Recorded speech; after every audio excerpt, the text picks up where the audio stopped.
தகப்பனின் அன்பு.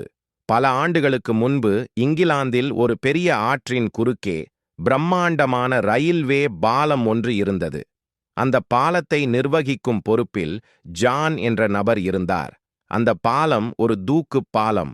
கப்பல்கள் வரும்போது பாலம் நடுவில் இரண்டாகப் பிரிந்து உயரே எழும்பும். ரயில் வரும்போது பாலம் தரைமட்டமாக இறங்கி ஒன்றாக இணைய வேண்டும். ஜான் ஒரு சிறிய கட்டுப்பாட்டு அறையில் இருந்து இதை கவனித்து வந்தார். அவருக்கு கிரேக் என்ற 8 வயது மகன் இருந்தான். அன்றைய தினம் ஜான் வேலைக்குச் செல்லும்போது தன் மகனையும் அழைத்துச் சென்றார்.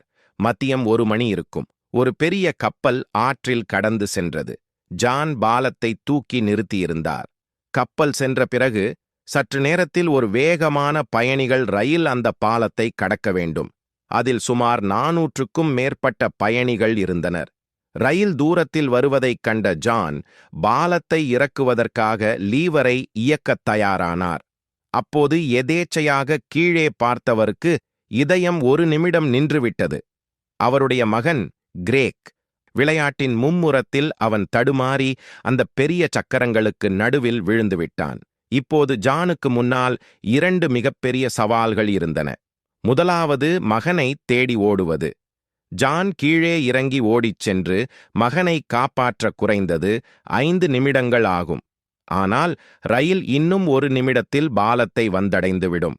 அப்படிச் செய்தால் பாலம் இணையாது. ரயில் ஆற்றில் விழுந்து 100கணக்கான மனிதர்கள் கொடூரமாக இறப்பார்கள். இரண்டாவது இயந்திரத்தை இயக்குவது. லீவரை இழுத்தால் பாலம் இறங்கி இணைந்துவிடும். பயணிகள் பிழைப்பார்கள். ஆனால் அந்த பெரிய இரும்புச் சக்கரங்கள் சுழலும் போது இடையில் சிக்கியிருக்கும் அவர் மகன் நசுங்கி இறந்து விடுவான். தூரத்தில் ரயிலின் சத்தம் கேட்கிறது. பயணிகள் மகிழ்ச்சியாக பேசிக்கொண்டும் சிரித்து கொண்டும் பயணிக்கிறார்கள். தங்களுக்கு முன்னால் மரணம் காத்து கொண்டிருப்பது அவர்களுக்குத் தெரியாது. ஜான் கதறி அழுதார். மகனே, மகனே என்று கத்தினார்.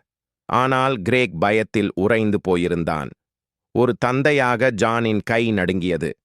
இறுதியில் ஒரு கடினமான முடிவை எடுத்தார். 100கணக்கான உயிர்களைக் காக்க என் மகன் ஒருவன் பலியானாலும் பரவாயில்லை என்று எண்ணி கண்களை மூடிக்கொண்டு லீவரை இழுத்தார்.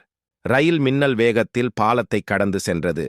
பயணிகள் கைகளை அசைத்து கொண்டும் காப்பி குடித்து கொண்டும் வேடிக்கை பார்த்து கொண்டும் சென்றனர்.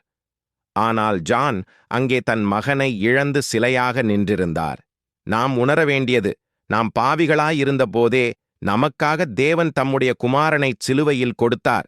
பின் சந்தோஷத்தில் இருக்கிறோம் என்றால் அதற்கு பின்னால் ஒரு தந்தையின் கண்ணீரும் ஒரு குமாரனின் தியாகமும் இருக்கிறது.